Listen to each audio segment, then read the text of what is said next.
I mean, it helps with hair growth, reduces hair loss, it's antifungal, eases stress and headaches, and it can help with insomnia.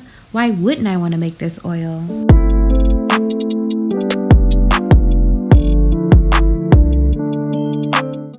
Hey guys, my name is Life and welcome to my channel if you're new, and if you're not, what's up?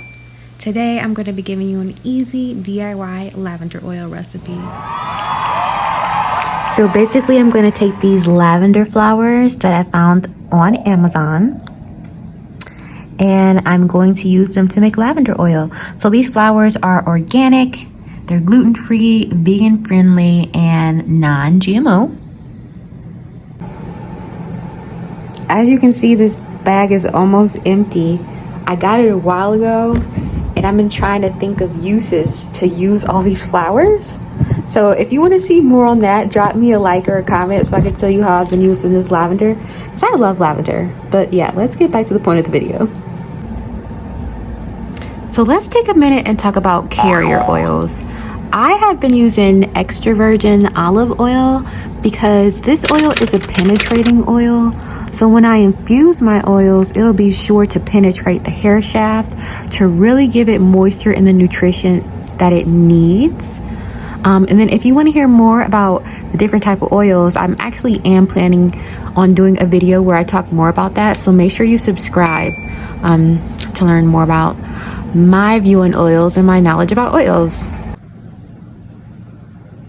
So I got my bowl here and now I'm just going to pour some lavender flowers into the bowl. I don't typically measure it.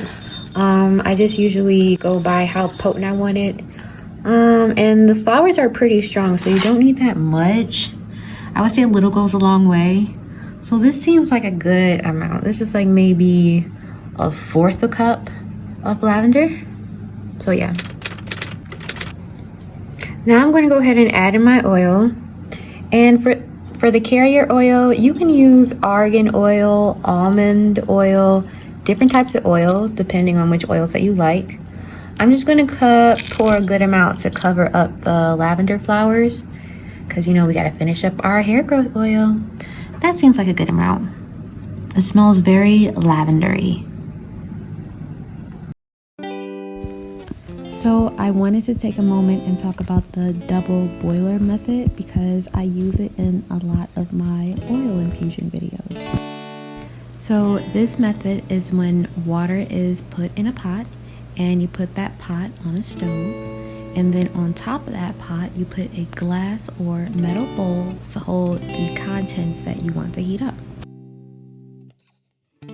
I like this method because you can safely heat the contents of the bowl, and it's commonly used in like cooking when you want to melt chocolate or something like that.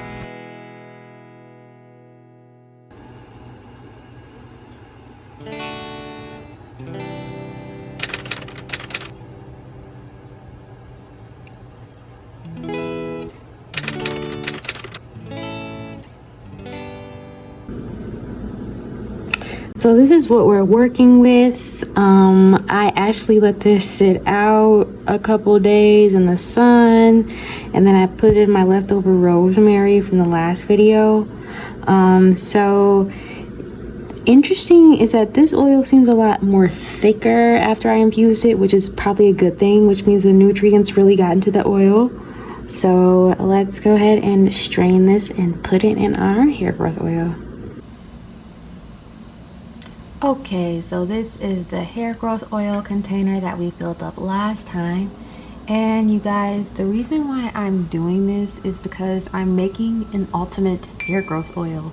And then I'm going to test it out to grow my hair. So I'm putting in a lot of great oils, and that will be my next video.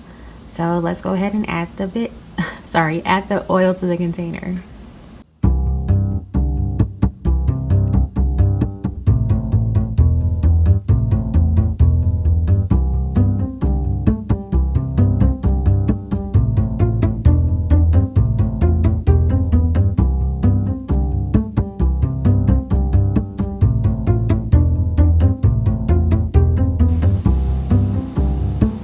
Guys, it filled up a lot faster than I thought it would. I didn't even get to put the rest of the oil in there, but okay.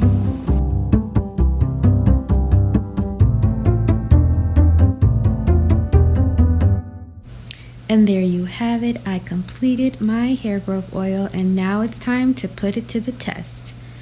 So if you like this video, make sure you give it a big thumbs up and make sure you're subscribed so you don't miss my next one. Bye.